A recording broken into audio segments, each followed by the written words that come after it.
Hey everybody, welcome back to When Harry Met Board Games, where we feed our people with relatable content and our victory condition is your satisfaction. I'm Harry, and today we have another episode of my board game collection, Shelf by Shelf, and today I'm going to be covering shelf number 9. So let's see right here.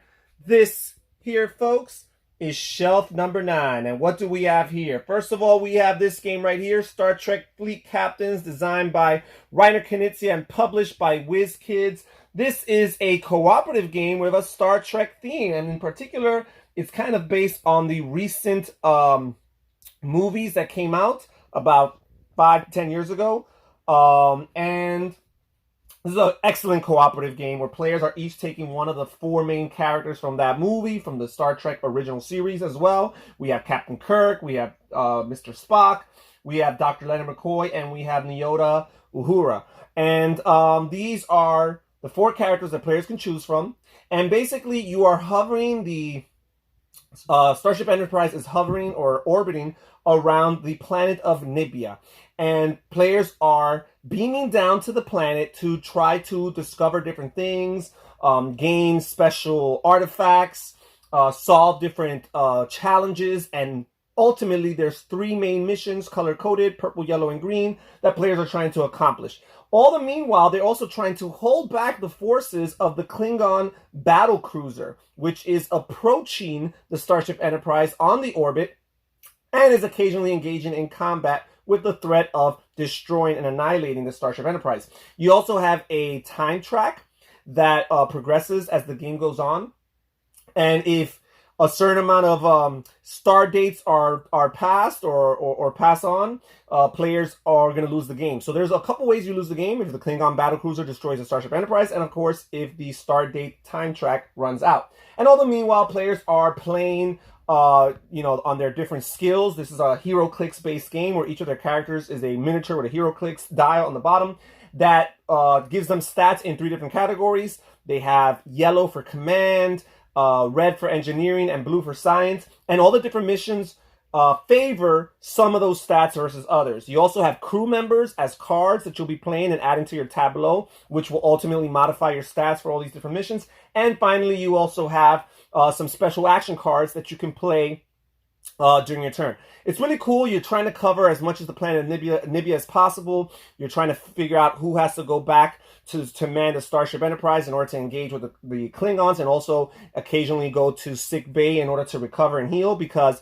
you do not necessarily die as a player. The Starship Enterprise can be destroyed, but as a player, you don't necessarily die. But what happens as your character grows weaker is that their stats go down. So that's Star Trek Expeditions. Now we will move on to Beowulf right here. Beowulf, the Legend in particular, designed by Reiner Knizia yet again. This is not a cooperative game. It's a competitive game for 2 or more players, but this is an auction bidding game with some interesting, neat aspects. First of all, it's very creative that it's 3/4 of a board, so it definitely stands out as far as aesthetic is concerned. And players are going down this track, and each track represents different actions that could take place. Some of the actions are just intermittent actions that prepare you for future major chapters within the Beowulf legend. And when you make it to these major chapters, there's some type of auction. And there's 2 types of auctions. There's a simultaneous play auction, where players are playing their auction or their bid down, face down, and then reveal. Or there is a turn clockwise order auction, where players go one by one. And you don't necessarily need to increase the bid. That's what's interesting about this auction in this game. But you do need to add a card. So that's what's interesting. So even if the bid remains the same, but you cannot add a card on your turn to enter the bid, then you're no longer, you cannot remain within that auction. So that's a really cool, interesting mechanism. So that's Beowulf and Star Trek Expeditions. But guess what, folks? We have much more stuff back here. So first of all, on the top right here, you see my DC Dice Masters. In particular, this box here is the world's finest, but I actually don't have the world's finest in here. This is a box I bought to contain it all. I actually have my Justice League content here. And this is a cool game designed by Eric Lang and Mike Elliott, where you're rolling dice. It's basically Magic the Gathering with dice. If you've ever played Magic the Gathering, you'll definitely get a feel for what this game plays like, where players as players, they have a certain amount of life, and you're trying to get to your opponent's life. It's a 2-player game. I think you could play multiplayer, but it'd be team versus team.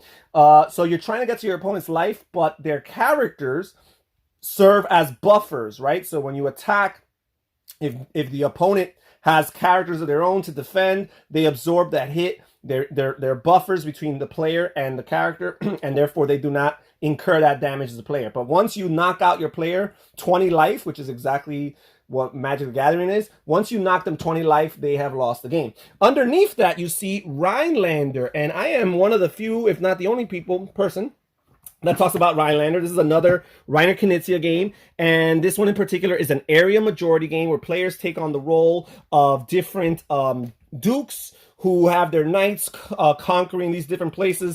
Don't let the theme fool you. This is very abstracted for area majority game. Players are just simply placing cards that grant them the rights and the access to certain spots within the board.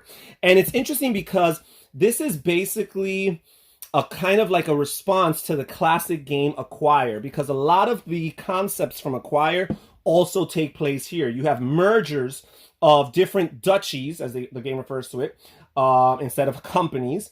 And whenever a merger takes place, the person who has the minority collects some sort of payout, right? And then ultimately at the end of the game, those points that you collect every time you're taken over actually count towards your end game score, right? But you're also trying to win over duchies yourself. You don't want to always be taken over. And you're trying to have as many duchies as possible because those dukes at the end of the game cost or worth lots and lots of points. So it's very similar to Acquire in that regard, I would say. So if you like Acquire, I do like the fact that it's card play, not those tiles that Acquire have. I just feel like there's a little bit more a sense of control because there's a few things you could do with those cards. They are all numbered 1 through 54, and that's the spot that you could place your knights on. But if for whatever reason you don't want to use the number, you could actually just discard any card to place a knight adjacent to another territory where you're already at. So I think that's cool, and it gives you a little bit more options. So that is Rhinelander. What else do we have here? We have Battle Cry, in particular the 150th anniversary, and this is the first game within the line of the Commands and Colors games designed by Richard Borg. And if you follow this channel for a while, you probably know that I'm a big fan of the CNC system of games. Battle Cry is based on the Civil War. This 150th anniversary edition includes several additional scenarios that the original game did not. So I think there's like 30 different battles to fight with. I think I've only fought like 10 of them, so there's still so much more content to explore. Just really fun. I love the mechanisms of how the battlefield is divided into 3, and you're using a hand of cards to determine which side of the battlefield you trigger and how many units you can trigger there. And all the different units have different movement abilities, different attacks as far as how many dice they roll, and the conflict resolution system here is really neat, where you just have to roll the face of the die that matches the unit you're trying to kill. Really, really cool. The units that you annihilate and destroy are your victory points at the end of the game.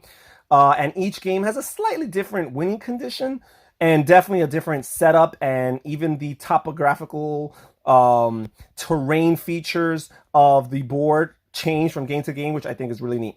So that's Battle Cry. Then underneath that we have Escape, the Curse of the Temple. And this is a real fun, real-time cooperative game where players have 10 minutes. It's a cooperative game, if I didn't say it already. Players have 10 minutes to escape the temple, right? And you're exploring the temple as it goes, and you're rolling a bunch of dice over and over and over again to try to get the different faces of the die that benefit you in order to either discover new rooms in the temple, which ultimately you need to discover enough rooms to get to the escape chamber.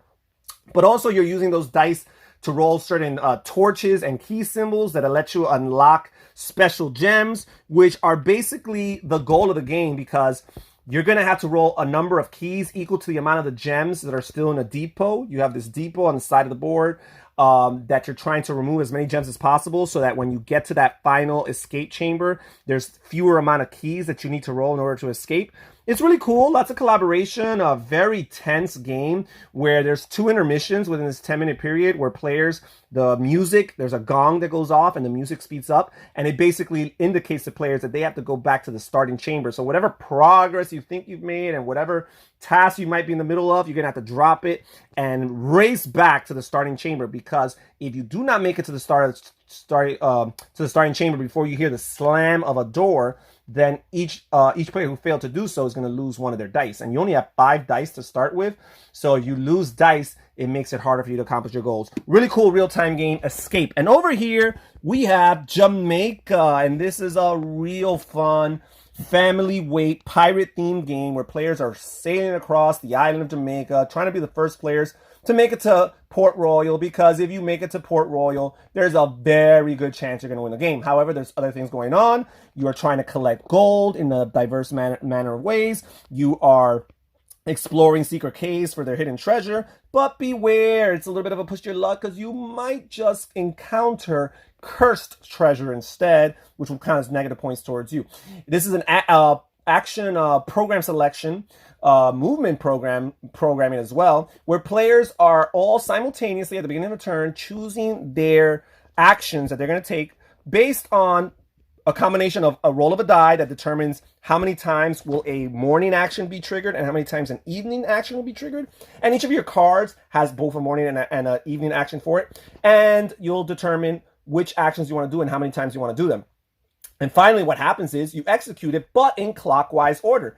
And you end up, bumping into other pirates, ending up in their spots, which triggers battles. You're trying to get gunpowder or cannon tokens that add to your battle score, your battle values, so you can add them to the roll of your die because you are rolling a die to resolve conflict. But there's always an outside chance of you winning because there is one of the 6 faces of the die, which has like a little star symbol, which is an automatic win. The first person to roll that wins no matter what the other person does. So that is really cool. But it's just a fun game with beautiful artwork. The board looks gorgeous. The cards look gorgeous. The nice little ships. Cool, fun, lighthearted, pirate-themed game, Jamaica. Then we have Kingdoms here, which is another Reiner Knizia game. This is an old classic of a game of his, 1994, I believe. And this is a very abstracted game. I think I'm going to pull it out here, show you guys.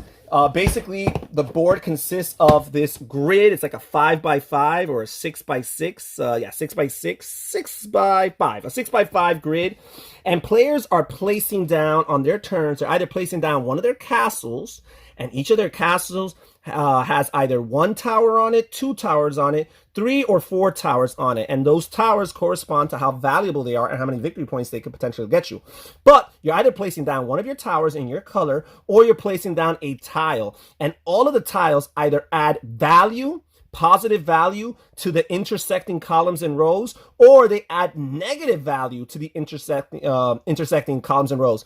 And at the end of each of the 3 scoring rounds, what you're going to do is you're going to multiply your towers, the number of towers on a row or on a column, by the number of positive and or negative points on a row or column. And then finally, that'll be your final score for each of the rounds, and you collect the victory points in money, and at the end of the game, you see who has the most points. It's definitely one of those games where you accumulate scoring, but at the same time, it's interesting because except for your level 4 tower, which you only have 1 of them, all your other castles that you use throughout the game are going to be discarded at the end of the round, so you cannot keep on repeating them. So you do not want to go crazy and spend too much of these towers within 1 round, because you want to have some for future rounds. Really cool, nice, abstracted game, Kingdoms. Then we have Dice Town, and this is such a fun game designed by Bruno Cathala and Ludovic Blanc.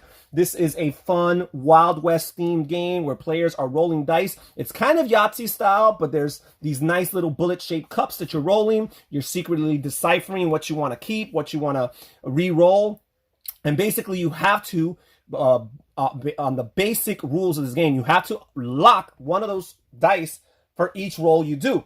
You can you can lock more than 1 dice if you're interested in what you've rolled, and there are ways of mitigating that by using cash. You have cash that you gain throughout the game, by using cash in order to either re-roll all your dice without having to lock, or you use your cash actually to keep more than 1, because theoretically you could only lock 1 die per turn for free.